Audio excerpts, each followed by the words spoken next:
Welcome to episode 5 of Women of the Future. This particular episode is entitled Taking Care of Yourself, then Extending That Care to Others. The series is dedicated to women all across the globe who are interested in ameliorating the quality of their lives, and we are particularly interested in dynamic, successful individuals who wish to make something more of their lives and embrace whatever life challenges are sent to them. Sister Denise, a very warm welcome. Great to have you back.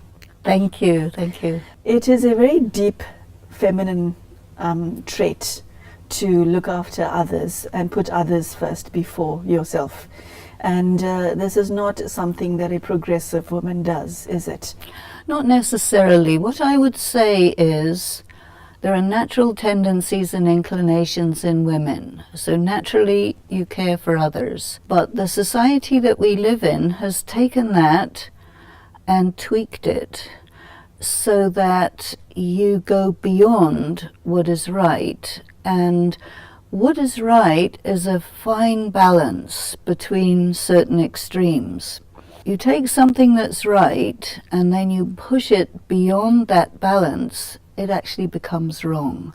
So what I feel has happened is the predominantly patriarchal society we live in has said to women and girls, if you don't put others before you, if you don't become a bit self-effacing, if you take care of your own needs, there's something wrong with you. And so they make a person feel guilty for doing the right thing. They replace that natural sense of doing the right thing with some other thing which is totally wrong, and this creates moral confusion in the spirit, and it defunctionalizes the conscience. And that is something that women of the future will not be subjected to, but women of the past and the present definitely have to deal with. Okay, Sister Denise, the first part of today's topic is taking care of the self first. Now, I've heard you in the past, and you define self in a very different way from what most viewers, most of the ladies watching us define the self. Now, one way of doing it is to look after the obvious, which is the body. And as you know, globally, women pay a lot of attention to their external attributes. What do you mean by the self, and what is your definition of taking care of the self? Let's begin with the body, because the body is part of the whole package. And when you take care of yourself physically, taking care of your health, having enough sleep, being in your dignity, enjoying being respected according to your position in society and so on, that's a very positive form of taking care of the self. But this also has been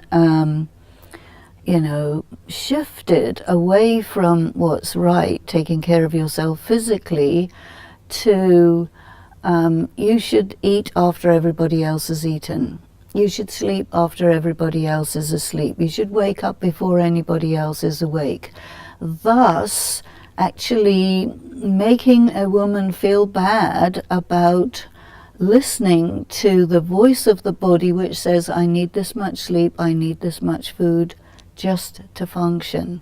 And so the message that a woman will get on the physical level is your needs are desires. And that is a lie, and it really causes confusion in the woman. Now, it's also told to the woman you have to be physically attractive. Even, like for example, women who wear high heel shoes, right? The osteopaths are delighted with that because they get a lot of clients, because it destroys a person's spine. If you're told you only look nice when you're in high-heeled shoes, you will do that. You will destroy your back, you will destroy your skeleton because of the demands of those who call that attractive. And that is not taking care of the self, but it is presented as taking care of the self, you see.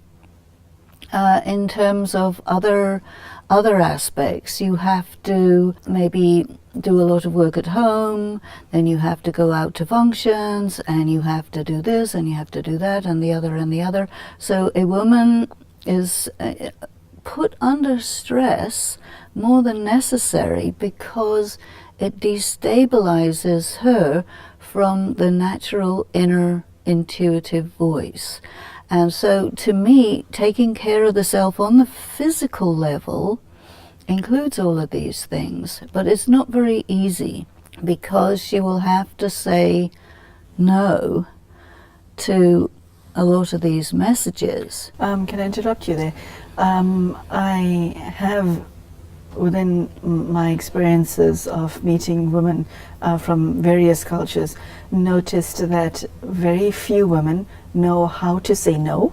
And more importantly, when they do have the courage to say no, they start to feel guilty about it immediately, and you get that message reinforced from people around them.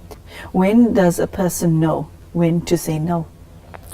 Well, again, I would say it goes back to this very early social conditioning where a girl is taught that your job, your duty, your identity is to say yes. And if you say no, that makes you a bad person, you see. And so the girl's ability to say no is undermined and sabotaged very, very early on. Now, some girls will act out, and then they'll be made even more naughty than they would otherwise be. Some girls totally suppressed, and then they develop actually illnesses because of that, or depression or something like this. Some girls, they just switch off and become like robots, you know. But all of this is causing a lot of difficulties among women in very, very subtle ways, so that knowing when to say no naturally and intuitively is gone because of these conditioning, these messages which say you have to be obedient, you have to be compliant.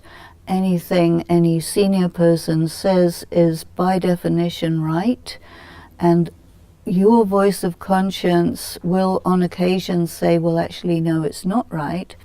That will be stomped on. And so it means the girl in a certain way is put almost in a schizophrenic situation. And there are some women who will preserve their integrity on the inner dimension and perform according to requirements externally, but they become so fake. And this bifurcation of the spirit actually weakens a woman and makes her vulnerable. And this is why one of the things you have a lot in the world today is a kind of predatory situation, and it inclines the women towards getting into being victims. And it's very complex, it's very subtle, but I think it's very important to raise the subject so that people start thinking about it and trying to observe in their own lives to what extent am I caught up in this. So Denise, one has to just read current day articles when I'm referring specifically to first world countries where you hear women who hold very high-powered positions still complaining that they earn less than their male counterparts, which is quite shocking. My question is that even though women are successful in various spheres, whether corporate or even successful as a housewife, the treatment in many countries is that you're not as important as the male in your family or in your work environment. If females continually get that message, how then do you take care of the self and nurture the self and still maintain your dignity despite being treated that way? Part of the usefulness of this program is it's a message to women that is a different message from what they normally get. Because, you know, once a person receives a message that says you're valuable, you're beautiful, you're important, you have an important place, And you need to spend time thinking about that, and then coming into your power, coming into performing in a good way, a right way. That is probably very, very important. But of course, this is one message counterbalancing a million messages, but it's something at least, you know. Otherwise, you see, all people are totally influenced by what they see and what they hear. Sense perception. Now, spirituality, once we start to say, okay, I want to develop myself spiritually, my inner self, then you start to make contact with messages from the inside, messages from your conscience, messages from your intuition. And where there is a disparity between what your inner message says and what your outer message says, then the immediate past group of women revolted against it. And when women revolt against a patriarchal world, it sort of backfires. And so now we have to look at, okay, revolting against it is not the way. What is the way? Okay, what is your answer to that? What is the way? That's a very good question, Sister Denise. What is the way? So what you're saying is fighting against the establishment is not the answer. Not just fighting against the established, but fighting against what is wrong. You see, conventional morality says if something is wrong, you challenge it, you fight against it, you make it right. But in fact, it doesn't seem to do that. So I think we have to, I can give my opinions about what some ways might be. But what I'm trying to do by asking that question is to say to women, think about it, talk about it. What is another way or another set of ways to address the situation where you are using your femininity, your subtle powers, and that you're not trying to operate in a masculine way, in a masculine world, in such a way that it doesn't work. You have to operate in a feminine way. But it doesn't mean that you do feminine wiles and manipulation, and is not the way either. It has to be something pure, something genuine, something authentic, something real, so that you actually find your place and occupy your place. But that also has to be defined. What is my place? Can we now go to the second part of today's topic, which is taking care of others? Like you, I've seen thousands of women taking care of others with a lot of sincerity, but I've seen this so often, taking care of others at the expense of yourself, where you compromise sleep, you compromise your own health, you compromise various aspects of yourself, which then causes the woman to become a dysfunctional human being. Neither you or I are advocating not caring for others. That's not the point of today's topic. But how do you know what is caring enough, and how do you know what is caring too much? You know, what I'm feeling is you're really introducing the idea of enabling. And caring is one end of the spectrum, the positive end. Enabling, negative end. You want to define enabling for the viewer? Starting with caring is where you give due cooperation, support, sustenance, and so on. And enabling is where you make it possible for another person to continue with their negative behavior by supporting it and calling that caring.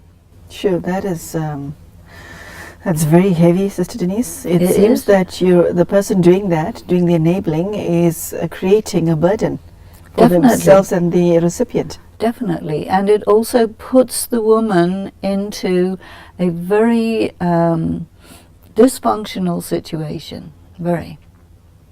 So, the first thing that I think is a key signal is the message that women receive from the world.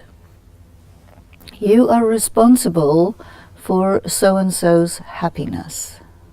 Now, if you take that on board and you believe that you're responsible for their happiness, they will never be happy, because they make you dance around and manipulate you because of this wrong belief. You see, a person is responsible for their own happiness, not somebody else's happiness. Yes, that would be very difficult for our ladies at home to absorb, digest, because it does this in terms of what they've been taught. Well, that's right. So, for example, in a marriage, the girl is taught, you're responsible for your husband's happiness.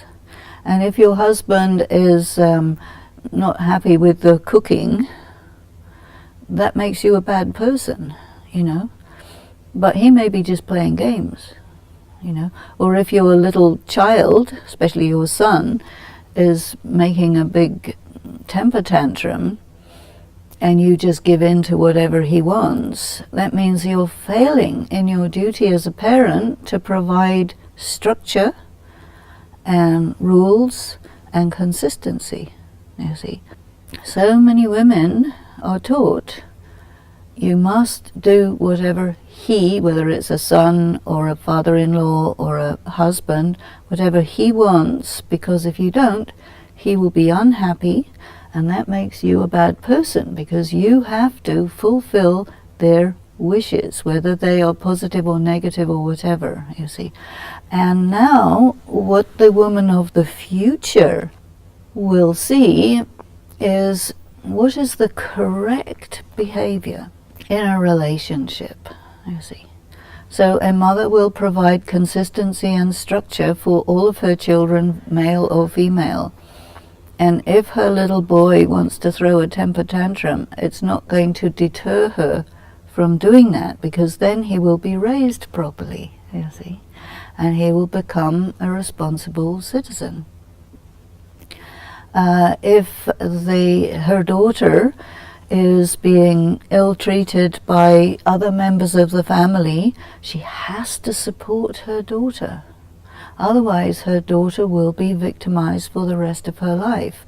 That means, in order for a woman to do the right thing for the benefit of her family, and by extension the society, she will have to go up against social attitudes which actually have it wrong, you see.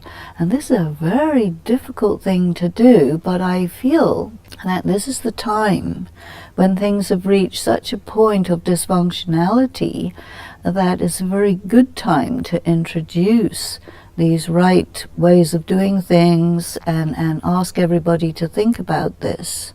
When it's slightly bad, people say it doesn't matter. But when it's very bad, they say, yeah, it does matter. We're at that point. So we actually wait for problems to hit. When it becomes a huge problem, then we realize it's time to fix it. There is a very interesting statement in the Indian scripture called the Mahabharata, which means the Great World War. And in that, you have Krishna telling the gurus of the Kauravas that you must not interfere with what's happening, because in order for the right thing to take place, wrong has to reach its absolute limit.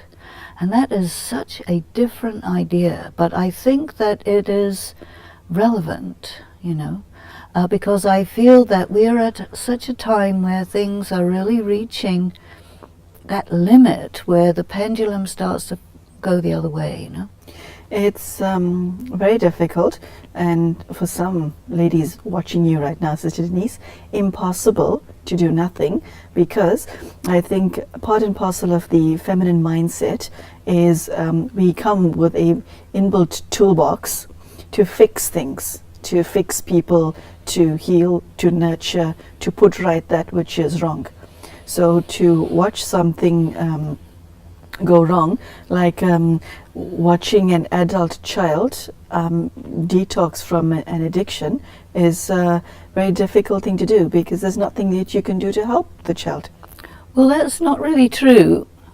Letting the child really experience the pain of the wrong thing that they're doing is the most helpful thing that you can do. Sister Denise, that's my point precisely. Many women do not see it that way. We want to stop other people's pain. Many women feel that that's their responsibility to others, their entire circle. This is the operative word, isn't it? Feel. Yeah. You're just operating on feelings. And that's wrong because? Because you're sensitive. Women are sensitive. So anything that doesn't feel right, you want to stop it.